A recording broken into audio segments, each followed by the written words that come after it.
Chers amis qui êtes réunis pour cette belle rencontre œcuménique, je tiens à vous dire mon amitié et celle de l'œuvre d'Orient depuis Paris, où nous regardons de près vos activités et vos rencontres avec beaucoup d'intérêt et d'émerveillement.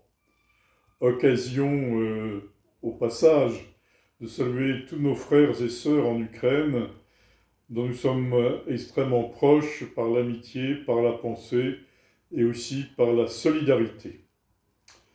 Alors, il nous semble important que pour une des latins, comme sont généralement les membres de l'œuvre d'Orient, bien que depuis quelque temps nous ayons une Ukrainienne dans notre équipe, eh bien, pour nous latins, nous sommes conscients que nous ne pouvons pas être catholiques sans la présence à l'intérieur de l'Église de nos frères et sœurs orientaux.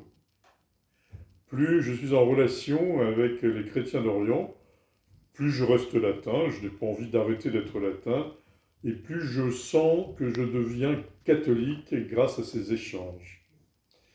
Ces églises orientales ont bien sûr des choses à se dire entre elles, bien sûr des choses à dire aux pays dans lesquels elles se trouvent, aux sociétés dans lesquelles elles sont présentes. Je crois que ces églises orientales ont aussi quelque chose à dire à l'église latine. On se souvient de l'expression du pape Jean-Paul II d'une église à deux poumons. Et bien sûr, le pape polonais pensait d'une part à l'église latine et d'autre part aux églises d'Europe de l'Est.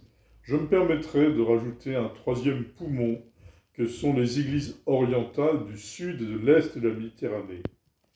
Et je pense que nous avons besoin d'entendre les églises orientales dans l'Église catholique. Évidemment, nos frères et sœurs catholiques orientaux, mais aussi les fidèles des églises orthodoxes.